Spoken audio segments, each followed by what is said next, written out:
Hi again guys, and welcome to another Forza Horizon speed build, and we're returning again to the world of Porsches, this time for the 911 Turbo S. The 911 Turbo, of course, has always been known for being pretty much the pinnacle of performance as far as 911s go. In more recent years, or relatively recent years, they started doing things like the GT2, the GT3, of course, the GT1, the ultimate 911. But in general, production-wise, the Turbo is basically the top of the tree. The others are more track-oriented, generally speaking. The GT2 is kind of a mix of both. The Turbo, though, is known for being the big 911. Now, as far as conversions, all that kind of stuff, I'd recommend keeping all-wheel drive. You can't change the engine anyway. Not that that's a bad thing in the case of a 911 Turbo. As far as the rest, do whatever you want visually, of course. I've increased the rim size but left the style stock because I love the look of those standard wheels. I would not recommend the front or rear wing, not for a top speed tune anyway, which is what this is. And as far as the rest, of course, just for everything with racing in the title, increase that power, lower the weight, all that kind of good stuff.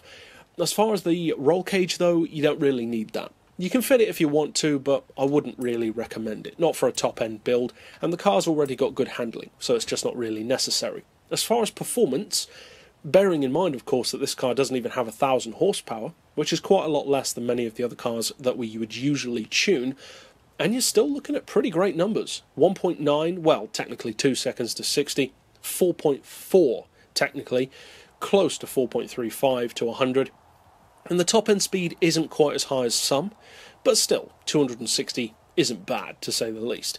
As far as the gearbox, you have got one more gear to work with than you would usually have. I've opted to spread out the gears quite evenly. You don't necessarily need to do that. There are multiple ways of getting similar performance, but that's just what I like to do. Have the gears fairly evenly spaced to have nice smooth flow through them.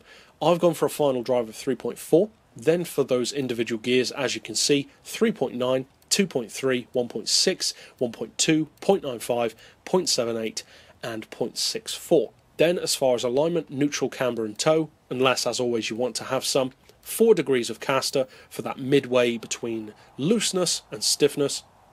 Anti-roll we've got on 25 and 50, springs on 117 and 225. Ride height I've left stock because I like the way the car already looks. If you want to lower it, of course, that's down to you. Dampers we've got on 10, 17, 5 and 8.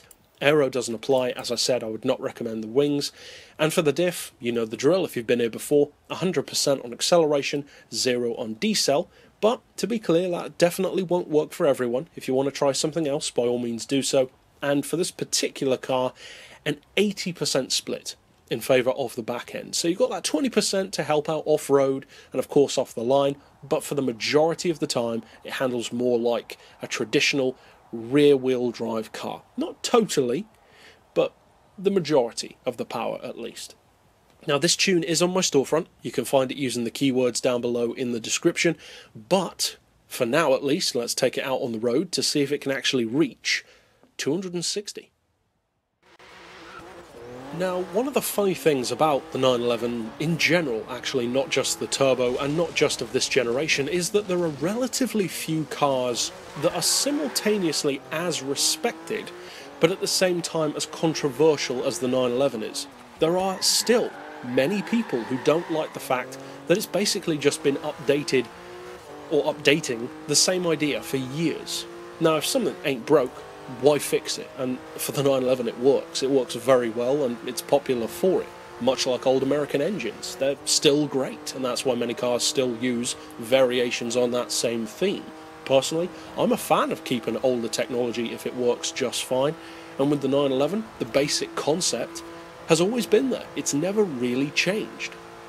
But either way, whether you love the 911 or if you don't particularly like it, you have to admit, it certainly isn't slow. Now, as far as performance, it takes a little bit longer than some to reach 260. It can get there with a long enough straight, but generally speaking, it's more comfortable getting up to 250, and then that last few miles per hour takes a little bit longer. But it's nice to know that if you want that speed, it is there, ready and available. So if you want to get this tuned from my storefront or build it yourself, either way, have a lot of fun with it, and there are plenty more to check out on the channel.